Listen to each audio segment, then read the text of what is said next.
Then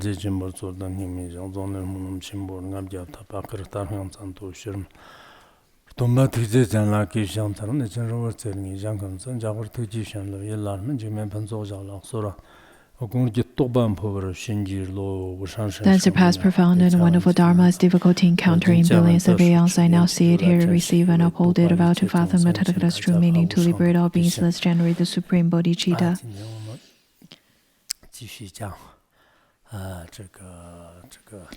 Now let us continue with the Surangama Sutra. In the previous class, we had already covered the 18 dhatus and 7 great elements. We spent a lot of time on making analysis on those.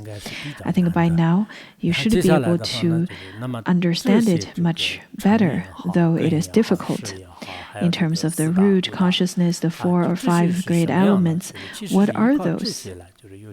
In fact, upon relying on those, the noble ones would be able to attain realization. In the following parts, the Buddha will give us some examples on how some of the disciples attain realization, and those kinds of stories of realization are very rarely seen in other sutras. To the later disciples like us, if we were to apply genuine practice upon the teachings, we should look up to the 25 great disciples of the Buddha,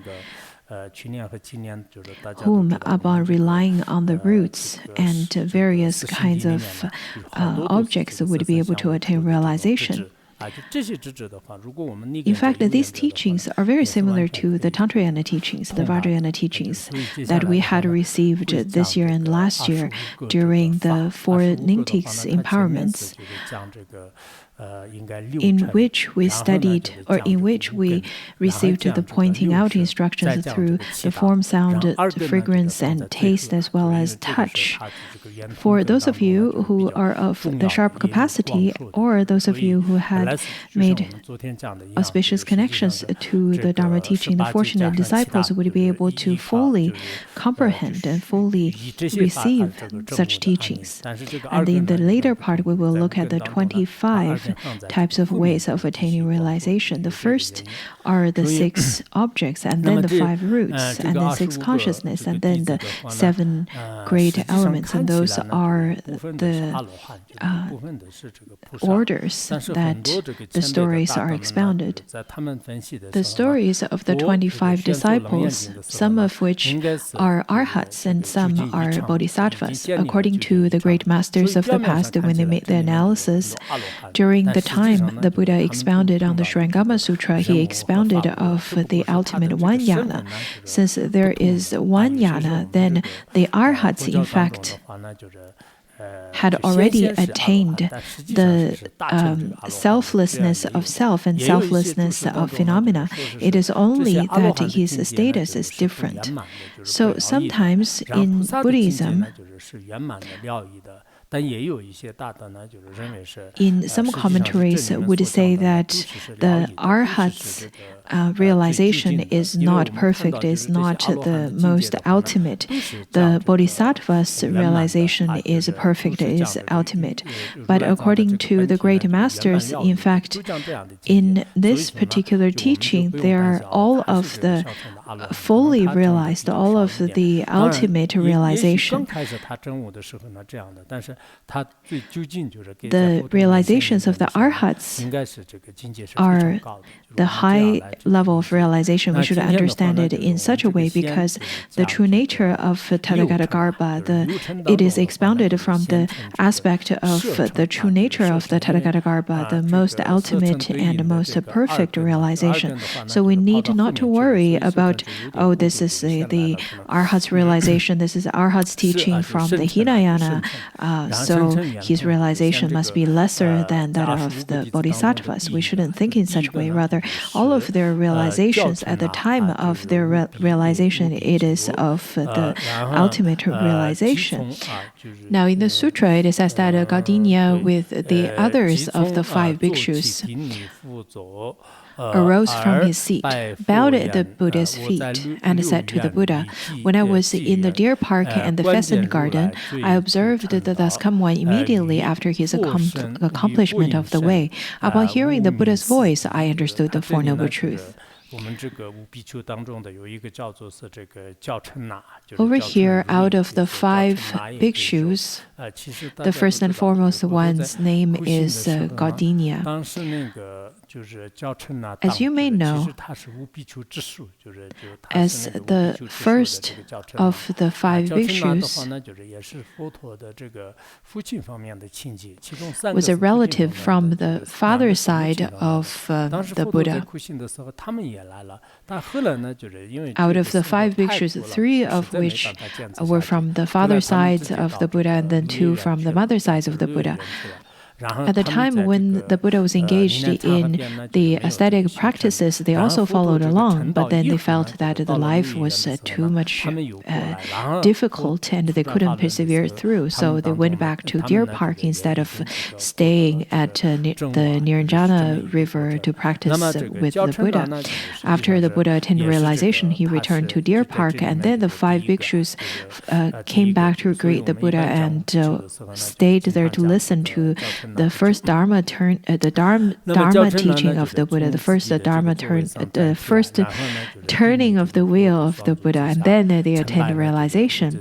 At that time, Gaudinya, in fact, was the first out of the 5. Whenever we talk about the 5 bhikshus, we would refer to him as being the first.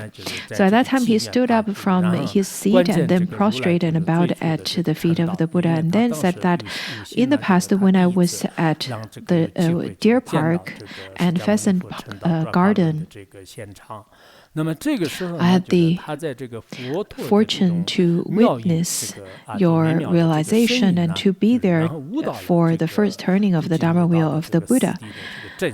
Upon receiving the Dharma teachings through the wonderful voice of the Buddha, he said, I realized the truth of the accumulation of suffering, as well as the cessation of suffering and the path of suffering.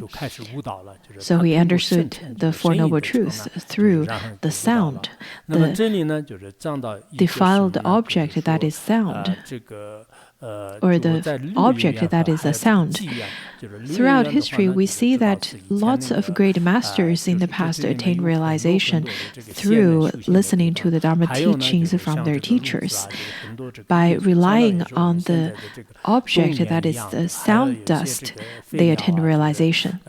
Over here, we can see that 2 of the location names are referred. One is the Deer Park and the other one is a pheasant park. It is named as Deer Park is because it used to be a place for the rishis to engage in their practices. Also, lots of deers and different animals and beasts would roam about. Also, lots of birds, lots of pheasants and different kinds of birds. In the Tibetan language, also, the 2 places, that is Deer Park and Pheasant Garden, are referred to this particular location, usually simultaneously. Now, we know what the Deer Park is, and then the reason it is called as a pheasant park is because in the past life of Shakyamuni Buddha, when he was born as a pheasant, and he saw there's a fire started in the forest, because he couldn't do anything about the forest fire, but willing to help the others, he flew to the Ganges River and wetted his wings and tried to stop the spreading of the forest fire. And he did it for so many times, which touched even the hearts of the celestial beings. So the celestial beings then bestowed a great rain, which then put out the fire. So there's a pheasant at that time died because of this trying to save beings from this forest fire. So this particular place is then named as a pheasant garden as well. to commemorate such the compassionate action of the pheasant, which was the previous life of the Buddha. Now, Gardenia over here says that at the time of receiving the Dharma teaching from the Buddha, the first turning of the Dharma wheel, he attained realization. Some great masters explain it in such a way that because the 5 bhikshus had different connections and different preparations before in their previous life. So in this particular situation, Gardenia then first attained realization through the sound dust. In terms of the story of how the pheasant tried to put out the fire and so on, I think it is included in the extensive biography of Shakyamuni Buddha. Now, over here, at the time of the Buddha giving the Dharma teaching, Gardenia then went there to listen to the Dharma teaching. Upon hearing the wonderful voice of the Dharma, this sound dust, by relying on the sound dust, he attained realization and he attained the truth of the Four Noble Truths, or the teaching of the Four Noble Truths. At that time, Shakyamuni Buddha then asked the bhikshu, saying that, well, have you attained realization? And Gardenia said, yes, I did. And then Gardenia said that the Buddha asked the bhikshus to speak. I was the first to understand. So he was quite upfront, and maybe because he was also the relative of the Buddha, so he's quite confident and stood up and then stood up and said that I was the first to understand. And then thus come one certified me and named me Ajñata, which is the first to understand. It means that the first to understand. His wonderful sound was both sacred and all-pervasive. It was through the sound I became an arhat. The Buddha asked about perfect penetration. As I have been certified to it, sound is the superior means.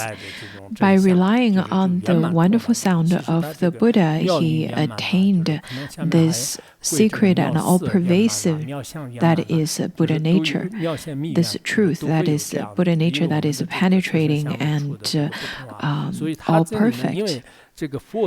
In the later part, there are different ways of describing it, but his particular description is that wonderful sound that it was both sacred and all-pervasive. It shows that the truth of the sound, in fact, is sacred, it is luminous, it is the Buddha nature, the Tathagata-garbha, the all-perfect, all-pervasive, that is all-penetrating and pervasive over all the Dhammadhatu. Through the wonderful sound, I had attained the arhathood. And then he said that the Buddha asked about perfect penetration, and I have been certified to it. Sound is superior means. The perfect penetration, according to the Tibetan translation, it says that perfect penetration is the cause of bodhi. He stated that to me, the cause of bodhi is the dust of sound. Out of the 6 dusts, sound is the best dust. Other than that, to me at least, other than the sound dust, the other 5 dusts are not as important. Not necessarily the 6 roots or anything else, but to me, the most important object is that I relied on to attain realization is the sound dust. Now that we've finished the story of the first disciple's realization, let's look at the second one. The second disciple, whose name is Upanishad, and he relied on the dust that is the form and attained realization. Upanishad means close and little. It is to point out that his afflictions decreased So he has very little afflictions. Another explanation of his name is emptiness of the nature of form.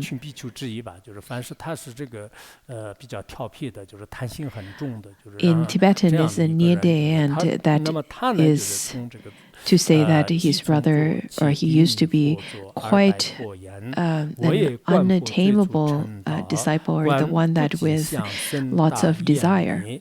Over here in the sutra, it says that Upanishad arose from his seat, bowed at the Buddha's feet, and said to the Buddha, I also saw the Buddha when he first accomplished the way.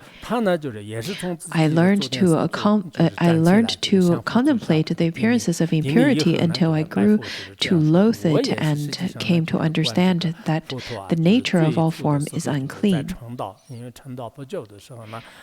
It was when he relied on the dust of the form he attained realization. At the time, he had the opportunity to see the Buddha after the Buddha's realization. And then he practiced the visualization of impurity. It was because at the beginning he had lots of desire and greed, and then the Buddha asked him to practice the particular vision of impurity or contemplation of impurity until he then was renounced from the desire for the human body, and then attained the realization of the nature of form. Master O.E. stated that there are different kinds of impurities, the 5 impurities. The first one is the birthplace is impure, and then the second one is the seeds are impure. The third one is the form is impure, which points to all the way from the head to the bottom to a person. There is nothing pure about it. The fourth one is that the nature is not pure. This nature refers to the 36 types of impure dharmas. And then the fifth one, the last one, is that at the very end of a human body is impure. It is to point to the corpse of human body is impure. So with the 5 ways to practice the contemplation of impurity, Upanishad attained a realization of the nature of form.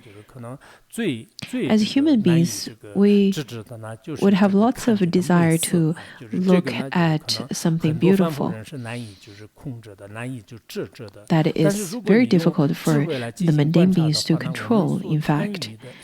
But if you were to make observation with your wisdom, you would notice that what we grasp onto, this form, the phenomena, doesn't have any place, doesn't have anything pure about it. At the time of making observation, one would be able to attain the realization of its true nature of form, and then would be able to understand emptiness. It is stated in the 8th chapter in the Bodhisattva Charavatara, because it includes the contemplation of impurity of the human body, and then within the precious garland of Madhyamika, Nagarjuna also expounded quite vastly about it. Also in Madhyamika there are some teachings about it as well. And then Upanishad continued to say that I grew to loathe it and came to understand that the nature of all form is unclean. Bare bones and subtle dust all return to emptiness, and so both emptiness and form are done away with. With this realization, I accomplished the path beyond study.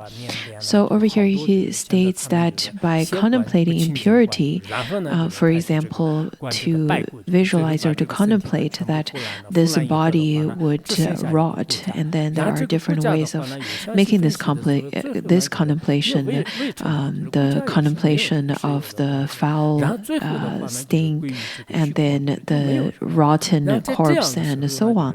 Those are practiced quite widely in the southern part of Asia, such as Thailand and Myanmar, and so on. So they would first practice the contemplation of impurity, and then to further contemplate up on the bone. After the whole flesh had been rotten away, there is only the bone left. And then to further make the analysis, at the end, there would be dust that is left, and then the dust would also be returned into space. Nothing would be left. In such a way, form and emptiness is non-dual.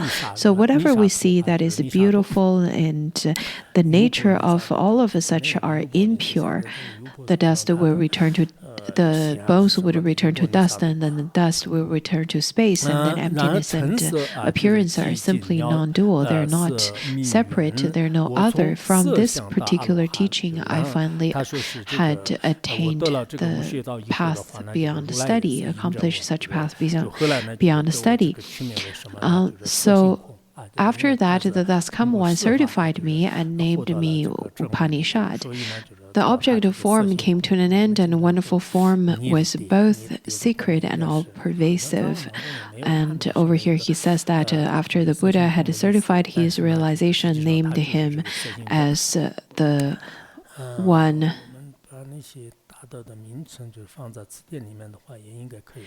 That is the emptiness of the nature of form, and this is quite an important name, and we can probably include these kinds of names into our dictionaries as well.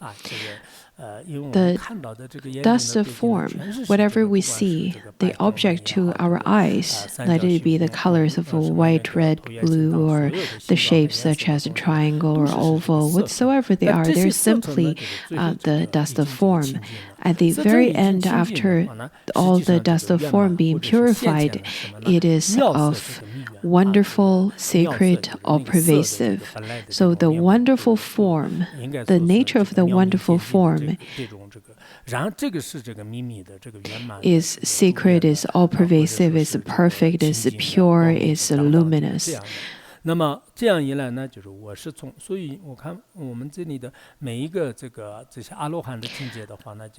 realizations of the arhats, in fact, are quite advanced. Their realization, the descriptions of such is not just on the level of selflessness of self. They may be called as arhats. In fact, they simply appear in such a form as arhat, but their realization is the highest level of bodhi. You can say that. Over here, he had then attained the emptiness of nature of form. So he attained it through the he attained it by making observation of the dust of form. The Buddha asked about a perfect penetration. The perfect penetration, or the best cause for attaining realization, the cause of bodhi. I don't know what about the others, but to me, myself, my personal experience of realization is very much based on the dust of form. So to me, I have been certified to it. Form is the superior means. As you know, that all the sentient beings have a very vast difference of capacity. That is why the Buddha would give us teachings that numbering 84,000 Dharma doors, 84,000 methods, to the same type of Dharma. Some people may attain realization by relying on the dust of form, and some by the sound, and some by the thought, thoughts and some by the touch and so on and so forth. You cannot require everyone to attain realization by one particular type of object.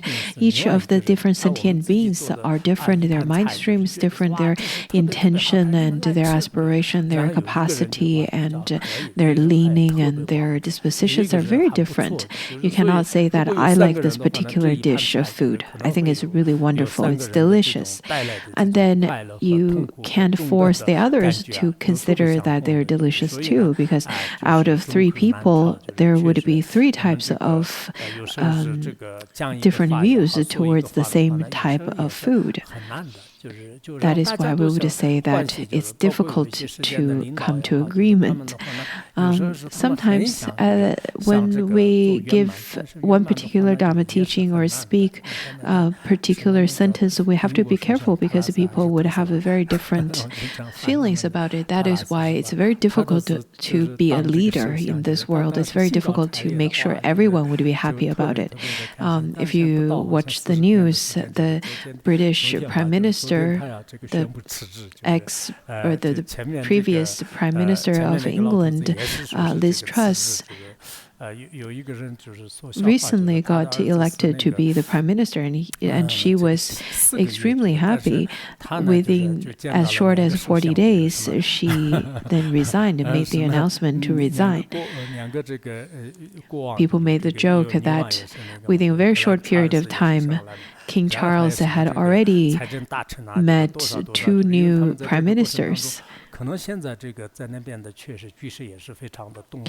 Indeed, nowadays there are lots of social changes and political changes in the country, and if people were to simply ask to have the raise of their salary and get more money, so on and so forth, as a leader, it's very difficult to fulfill the requirement of everybody.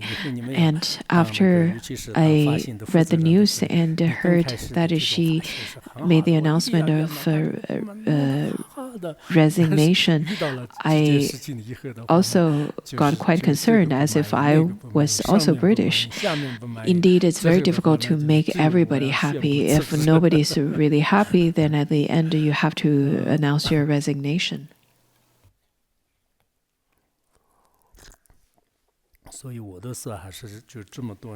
I personally had worked on my post for many years, so I've been doing quite a while. I'm not sure if it's going to be the same for the others.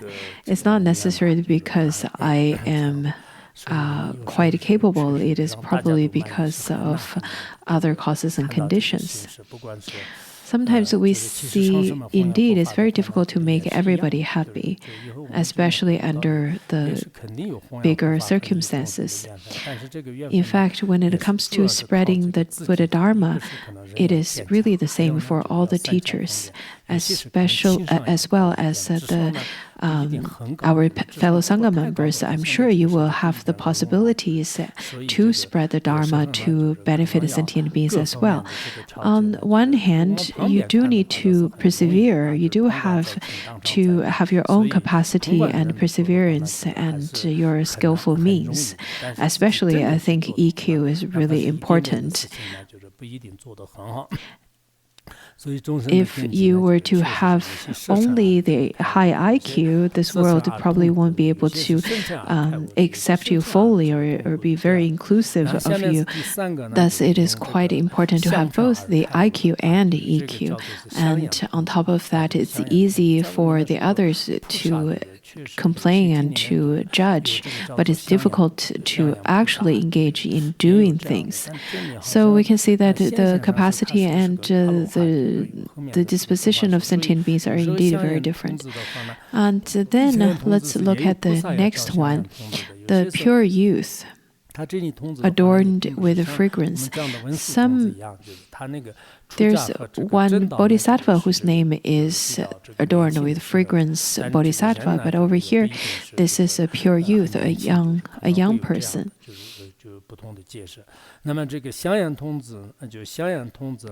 This pure youth, though appears not as an arhat, but in the later part it says that he's a bodhisattva, and some parts also named him as the pure youth. Not sure if it's just like the pure youth Manjushri. Over here it says that the pure youth adorned with fragrance arose from his seat, bowed at the Buddha's feet, and said to the Buddha, I heard that thus come one, teach me to contemplate attentively all the conditioned appearances. After I heard the Buddha's instruction, I sat in repose in the quiet of a pure dwelling. When I saw the bhikshus light thinking incense, the fragrant scent quietly entered my nostrils. Over here, after bowed to the Buddha, he then said that he stayed at this quiet place, this pure dwelling place where he could engage in retreat without being disturbed by the others. At this very quiet and pure place, he saw the other bhikshus started burning the sinking incense. The sinking incense are rather very different than the other ones.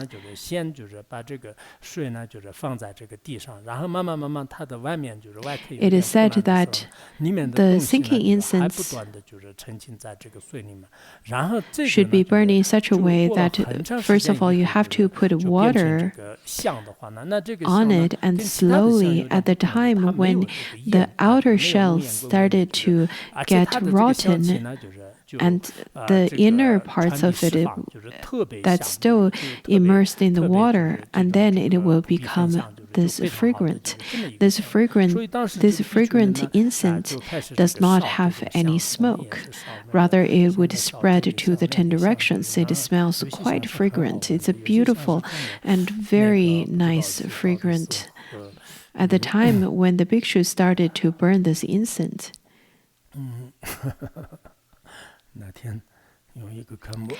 that reminded me of a recent incident that the other day, a Khenpo's name was placed on was printed on the package of the incense, and he was very unhappy about it, and he said that the incense that you make smells like burning of the ragged clothes. I don't want my name to be there.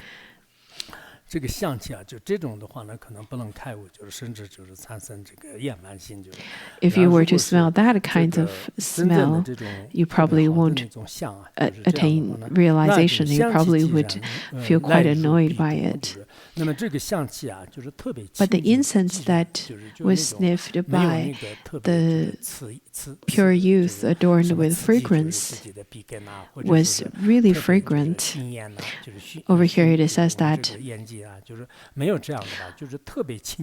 after the fragrant scent quietly entered my nostrils, it just very gently and quietly and softly enters into nostrils without irritating or stimulating too much of the nostrils. At that time, I contemplated this fragrance. It did not come from the wood, it did not come from the emptiness, it did not come from smoke, and it did not come from the fire. Well, there was no place it came from and no place it went to. Well, unfortunately, we don't have incense over here. With the incense, we probably would be able to attain realization today. But unfortunately, it is not here today. And in the recent years, in fact, we don't have any of those Buddhist ritual implements anymore, such as the butter lamps, the prayer flags, as well as the incense. To stop doing the butter lamp offering is to prevent fire hazard. And nowadays, in here, we cannot have the prayer flags. We're not permitted to have them, nor the butter lamp, nor the other things. Maybe it's just the signs of the Dark Age. I myself, I'm not very comfortable with not making butter lamp offering, but I have to go with the policies and to comply with everyone over here. Maybe the Buddhas and Bodhisattvas are not very much used to it either. Anyhow, over here, while making contemplation upon the fragrance and observation of the fragrance, he notices that the fragrance doesn't come from the wood itself, because the wood, the particular fragrant wood, is not right beside the fragrance, nor is it emptiness, nor is it smoke, because as we said earlier, that this particular fragrant incense doesn't have lots of smoke, so it is not smoke. Nor is it fire, because if it's fire, at the time that it enters into a nostril, it definitely will burn you, but it's not. So from the analysis of the nature of the fragrance, we can see that this is the refutation of the production from the four extremes. On top of that, not only it is not from anywhere, it doesn't go anywhere either. So you can look for the places that the fragrance goes to. Does it go to the east, the west? You won't be able to find it either. It is simply the causes and conditions. At the place and wherever you lit the incense, if you were to look for the source of it, you won't be able to find it either. So you cannot find the dust that is the fragrance. And over here it says that before this, my discriminating mind was dispelled, and I attained the absence of outflows. By relying on burning incense, he attained realization. And then he continued to say that the Thus Come One certified me and called me adorned with fragrance. That was the name we referred to him at the very beginning, the pure fragrance, adorned with fragrance. Defiling scent suddenly vanished, and the wonderful fragrance was both sacred and all-pervasive. It was through the adornment of fragrance that I became an arhat. At the time that the defiling scent suddenly vanished, the wonderful and all-pervasive scent, which is a true nature of fragrance, was truly understood by him. That is pure and sacred, all-pervasive. That is a true face of the Tathagata. So he said that by relying on this fragrance, I attained arhat. I became an arhat. The Buddha asked about perfect penetration. As I have been certified to it, the adornment of fragrance is the superior means. That is the best method to attain realization in my personal experience, he stated. When we read those stories, we probably feel that, well, we've tasted, we've heard, we've also smelled fragrance, tasted, and also had the textile sensations and have had all kinds of thoughts. But it seems that we cannot attain realization through any of those means. Even if at certain moments we had certain feelings of realization, but after a very short period of time, it feels like the temporary fever would just vanish. After class, you can lit an incense and try if you can attain realization. Also, you can apply this particular method of observation. See if you can attain realization through such a way. If you can try to apply your diligence in the method of smelling fragrance. Now, the fourth one is through the dust of taste.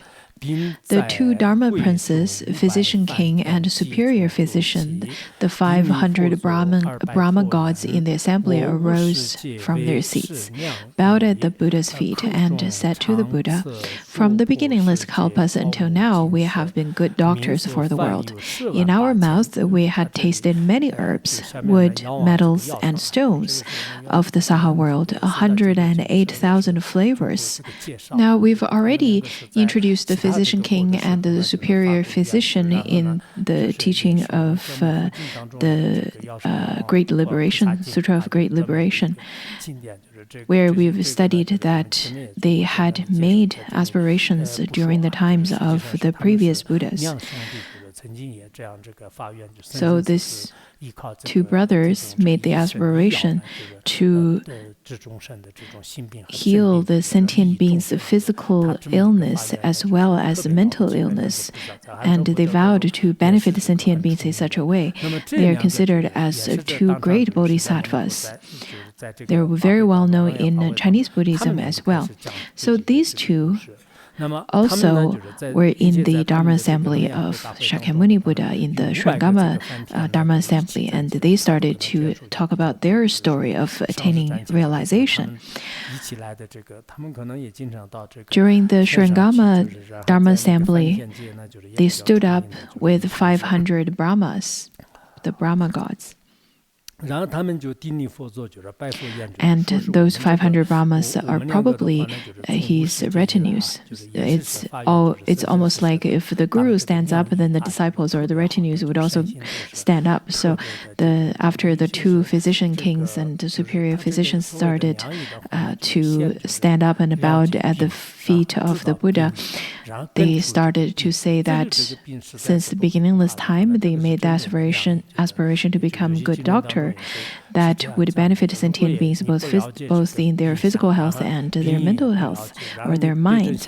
And to become a good doctor, they have to understand the illness, the cause of illness, and then they would be able to uproot the illness so that the illness would no longer to reoccur. That is considered as a good doctor. On top of that, you have to understand what kinds of herbs and medicines would be the best to cure certain illness. In the past, including in the Tibetan medicine as well as Chinese medicine, the doctors need to taste the different kinds of medicine. They need to chew it, taste it, smell it. They have all kinds of experiments taken by or on themselves. That was considered as the most basic skills in both Tibetan traditional medicine and Chinese traditional medicine. But now I think there are less and less of those herbs available in Tibet. For some reason, those herbs that can be used as medicines started to decrease, maybe because of the weather, maybe because of the merit, the collective merits of the sentient beings are also decreasing. I've encountered lots of the Tibetan doctors, all of whom stated that it's very difficult to find the appropriate Tibetan medicines. It's very difficult to find those traditional herbs. Some of the herbs used to grow in certain mountains, but no longer growing nowadays. Anyhow, over here it states that as a doctor, one needs to taste those different kinds of medicines, which also includes sometimes wood, herbs, metal, and stones. We know in detail the bitter, sour, salty, bland, sweet, and pungent flavors, and the like. In all their combinations and the inherent changes, we have a thorough knowledge of whether they can be cooling or warming, poisonous or non-poisonous. So at the times of tasting those medicines, some could be bitter, some salty, some sweet, some spicy and pungent, all of those kinds of flavors. And all of those flavors had been tasted by these two medicine kings. So they would know that how to mix and combine certain medicines so that those different kinds of medicines can be used together. Sometimes 2, sometimes 3 and 4, sometimes over 20 types of medicine could be combined together to cure illness. Some of those medicines can be used by itself, can be used with a combination. So the inherent refers to the ones that can be used by itself, and then combination refers to be combined with the others. We have a thorough knowledge of whether they be cooling or warming, poisonous or non-poisonous as well. So after using the medicines in various ways or pre-treating the medicines such as boiling and toasting and roasting and so on, the property of the medicine can be changed. And then some of the medicines can be used as cooling medicine, some can be warming medicine, some can be poisonous and some non-poisonous. Do not get terrified of the poisonous medicine because sometimes the poisonous medicines can be a cure to certain poisons. So that is why certain poisonous propertied herbs can be medicines as well. How do they know that though? Over here it says that the 2 Dharma princes, while serving the thus come one, they became to know that the nature of flavors is not empty and is not existent, nor is it the body or mind, nor is it apart from body and mind. They became enlightened by discriminating among flavors. Maybe over here it hints that they attained realization together.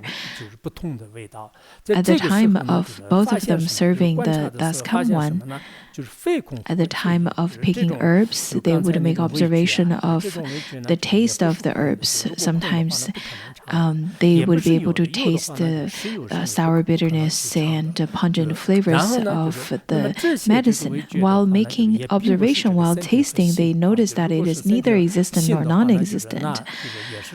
The flavor is not empty, because if it's empty, one would not be able to taste it, nor is it truly existent. You don't necessarily need to taste it. So these flavors, they are not of the physical body nor mind.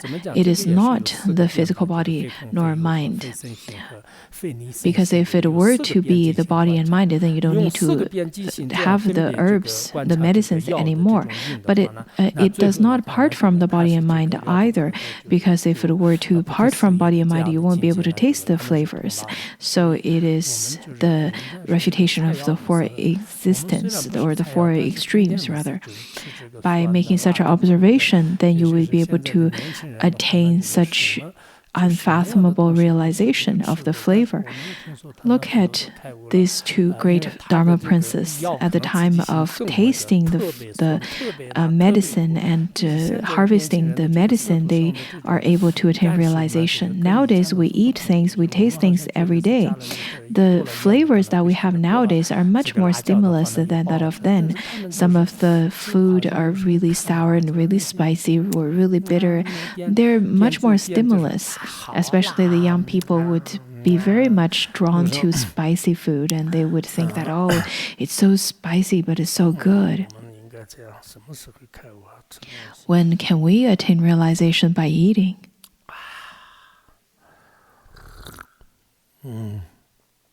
Yeah.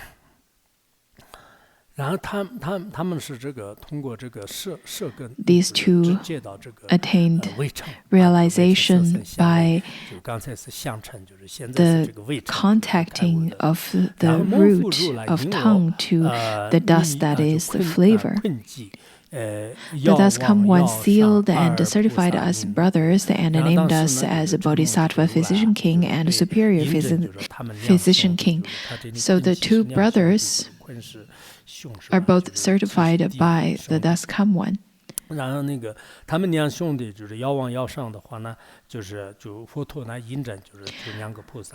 the 2 brothers sealed and certified the realization of these 2 brothers, now in the assembly we are Dharma princes. the bodhisattvas, because we became enlightened by means of flavors. It was because we attained realization of the truth of flavors. After which, we had attained the realization and we became enlightened. Not sure what the level, the bhumis of the bodhisattva, but they reached the level of bodhisattva. The Buddha then asked about the perfect penetration. As we have been certified to it, the cause of flavors is the superior means. At the time of the Buddha's question, asking about our level of asking about the means of our realization, it is because of the flavors. And to our experience, the cause of flavors is the superior means. We had tasted and we had heard all kinds of sounds, and we had all of those experiences presented to us at the time of the phonetics empowerments. We saw both the beautiful ones and not beautiful ones, the beautiful ones such as flowers and not beautiful forms such as the texture of the frog's skin. What did we see during the time of empowerment?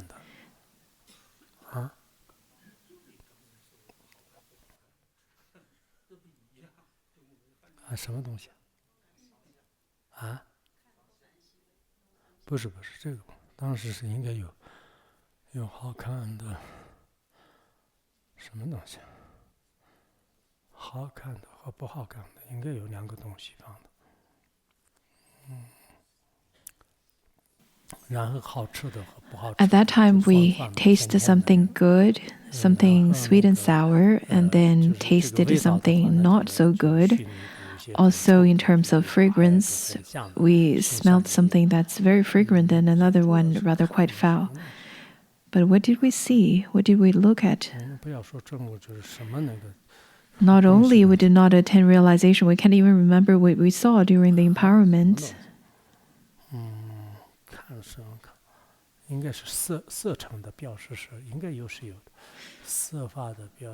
What was the object presented at the empowerment? I can't remember the displeasing form. Anyhow, to the two brothers, the most superior means is the flavor. That's the cause of their realization. So maybe in your breakfast, you can try to have a little bit extra sweet or sour or spicy and see if you can attain realization there. The next story is from the disciple of Bhadrapala. Bhadrapala means worthy guard or worthy protector. This particular name also appeared in the last Bequeathed Sutra, the last person that the Buddha liberated. Though that in the Chinese translation, the names are different, but in the Tibetan language, it's the same. Shubhadra, right? But it's not Bhadrapala, so they're not the same person. Bhadrapala and 16 awakened lords who were his companions arose from their seats and bowed at the Buddha's feet. He said to the Buddha, "We first heard the Dharma and left the home life under King of Awesome Sound Buddha." So Bhadrapala, along with the 16 bodhisattvas, some translated the 16 as companions, but some translated as bodhisattvas, because these noble ones or the great companions also could mean bodhisattvas.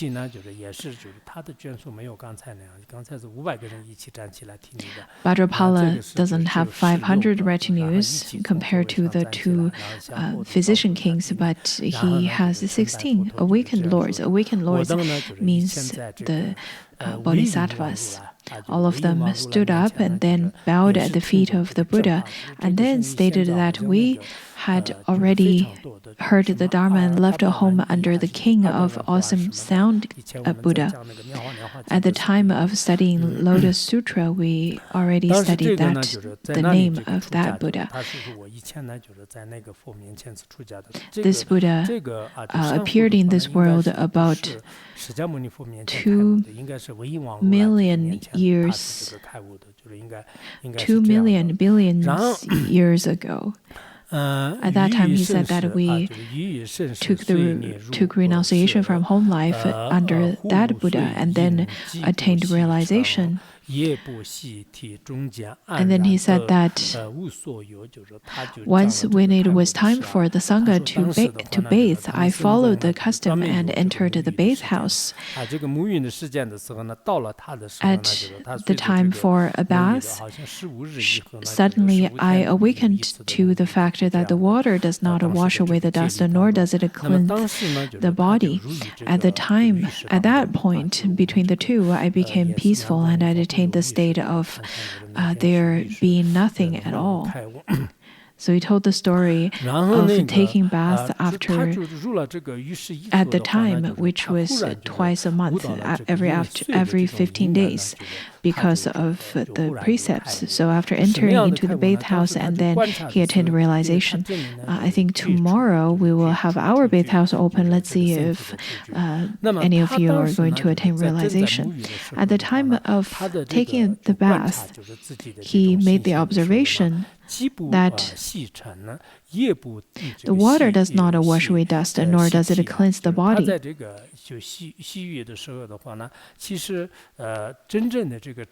He realized that the true tactile sensation,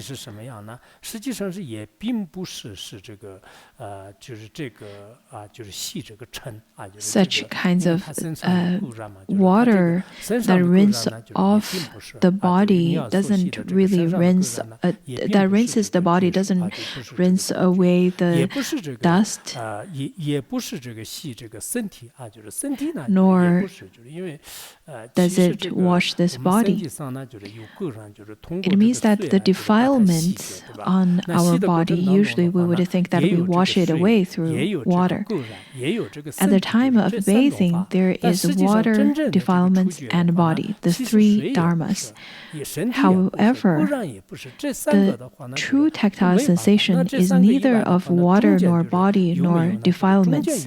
Can you find the sensation of tactile in any of those, nor outside of, or on the outside of the three, or in the middle of the three? In fact, you cannot find it in any of those circumstances.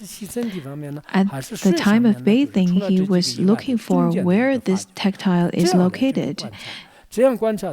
After making observation of it, he said, "To this day, I have never forgotten the past experience. Having left home with the Buddha, I have gone beyond study. That Buddha named me Vajrapala." Over here, this particular teaching is a little bit different. He simply states the causes and conditions. That was a long time ago. And over here he states that he had never forgotten his past habitual tendency. He had never forgotten his past experience. And the reason is that he had attained the realization of gone beyond the study.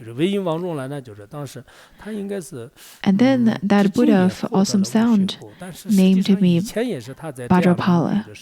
The wonderful touch was revealed, and I accomplished the position of the Buddha's disciple.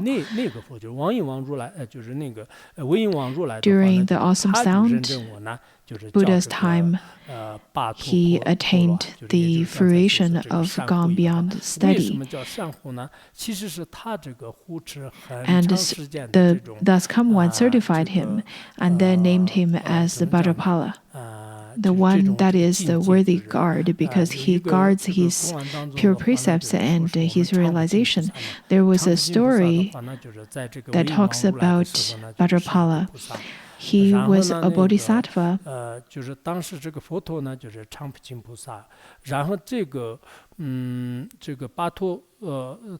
There was a bodhisattva. The bodhisattva doesn't despise the others. This doesn't despise others bodhisattva. At the time of awesome sound, the Tathagata was a bodhisattva as well. And then at that time, this Vajrapala often would slander the doesn't despise the others bodhisattva. For such reason, he was born in hell realm for a long period of time, for aeons even. And then later, at the time of taking rebirth,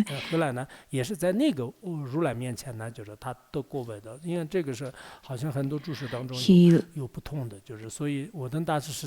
relied on the doesn't despise the others bodhisattva and then made a confession. So in lots of the commentaries it says that when Shakyamuni Buddha was the doesn't despise others bodhisattva, this particular person that was the previous life of Vajrapala constantly would bully him and slander him and beat him up with all kinds of implements. And then for that reason, this previous life of Vajrapala was born in hell realm for a long period of time. But later, because he had never forgotten his past experience, so he then renounced under the bodhisattva, never despised the others. And now he enters into the Dharma assembly of Surangama and told the story of his past experience. Then he said that this wonderful touch was revealed. Revealed means it is displayed and it revealed his true face of his Buddha nature. And I accomplished the position of the Buddha's disciple. And the Buddha's disciple refers to Bodhisattva. The Buddha asked about perfect penetration. As I have been certified to it, touch is the superior means. Because he attained realization through the superior means of touch at the time of taking a bath. That is why during the time of empowerment, we usually would have something rough and something smooth. I still can't remember what was the object we used during the form empowerments. Now we should stop here today. We finished the 5 stories.